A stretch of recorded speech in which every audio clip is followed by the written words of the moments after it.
సమానమైనటువంటి చల్లదనాన్ని, సమానమైనటువంటి మరి ఫలాలను, నీడను చెట్టు ప్రసాదిస్తుంది.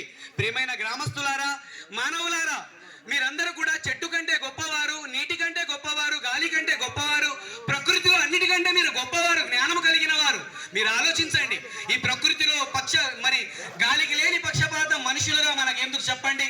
నీటికి లేని పక్షపాతము, నీటికి లేని వైరాలు, గాలికి లేని వైరాలు, పక్షపాతం మనకెందుకు చెప్పండి? అంటే ఈ ప్రకృతి ద్వారా బ్రతుకుతున్న మనం, ఈ ప్రకృతిపై ఆధారపడి జీవిస్తున్న మనము పక్షపాతులుగా మారిపోయాం. ప్రకృతి సేవను అందిస్తున్నప్పటికీ ప్రకృతి ఎలాంటి పక్షపాతం లేకుండా అందరికీ సమానమైనటువంటి సేవను అందిస్తుంది.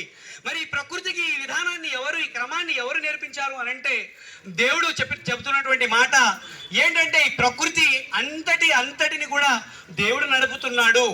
దేవుని మాట వలన కలిగినటువంటి ప్రకృతి దేవుని మాట వింటుంది. కానీ దేవుని రూపాన, దేవుని స్వరూపము ద్వారా కలుగజేయబడిన మనిషి, సాక్షాత్తు కారణ జన్ముడుగా భూమి మీద పుట్టినటువంటి మనిషి ఈరోజు పక్షపాతిగా ఎన్నో కొట్లాటలతో, ఎన్నో వైరాలతో, ఎన్నో మరి జాతీయ కుల వర్గ భేదాలతో కొట్టుకు చస్తున్నారు.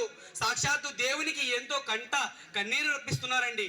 నిజంగా మనుషులుగా మనకు ఇది తగదు.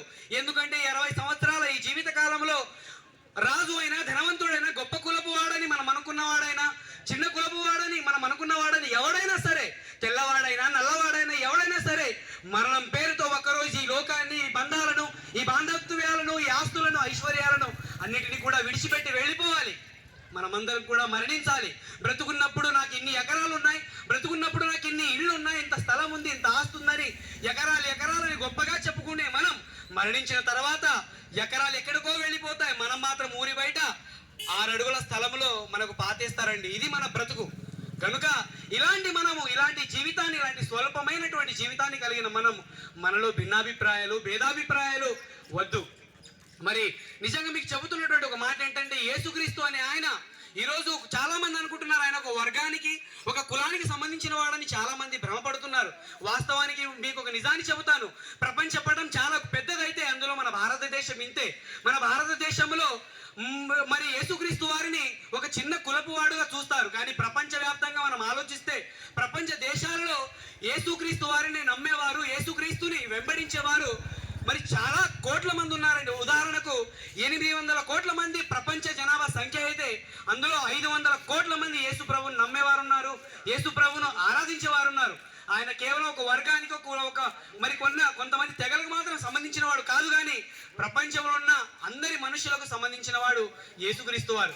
కనుక యేసుక్రీస్తు వారు ఎందుకంటే గొప్పవాడయ్యారంటే, ఈ సమాజానికి యేసుక్రీస్తు వారు ఇప్పుడు చెప్పినట్లుగా సమానత్వాన్ని నేర్పాడు.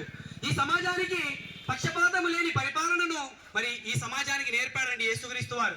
యేసుక్రీస్తు వారు అమూల్యమైనటువంటి ఎన్నో సూక్తులను, ఎన్నో మాటలని సమాజానికి బోధించి ఆఖరికి ప్రతి మనిషిని రక్షించడానికి తన అమూల్యమైన, పవిత్రమైన, పాపము లేని, మరణం లేని తన పవిత్రమైనటువంటి రక్తాన్ని చిందించి మరి మరణించి మృత్యుంజయుడుగా 3వ రోజున తిరిగి లేచిన మృత్యుంజయుడు యేసుక్రీస్తు వారు. ఈరోజు కాలాన్ని ఎవరి పుట్టుకను బట్టి మనం అందరం కూడా లెక్కిస్తున్నామో మీకు తెలుసా? క్రీస్తు పూర్వం అంటున్నాము, క్రీస్తు శకం అంటున్నాం. అంటే ఈ ప్రపంచంలో రాజులు, చక్రవర్తులు, మేధావులు అనబడిన వారు ఎంతమంది వచ్చినా ఈరోజు కాలాన్ని లెక్కించడానికి కాల చక్రాధిపతిగా యేసుక్రీస్తునే ఈ ప్రపంచం నియమించిందంటే యేసుక్రీస్తు వారు ఎంత గొప్పవారో మీరందరూ కూడా మంచి మనసుతో ఆలోచించాలని ప్రేమతో కోరుతున్నాను. యేసుక్రీస్తు వారు చాలా గొప్పవాడు.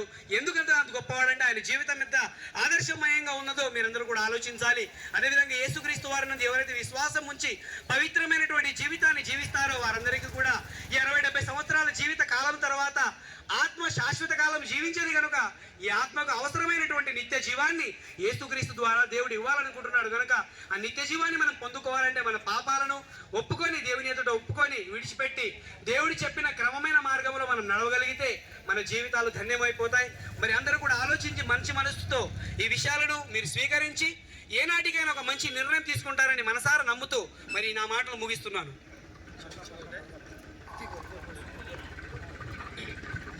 సరేనండి, ఇప్పటి వరకు ఎన్నో అద్భుతమైన దేవుని యొక్క మాటలు విన్నారు.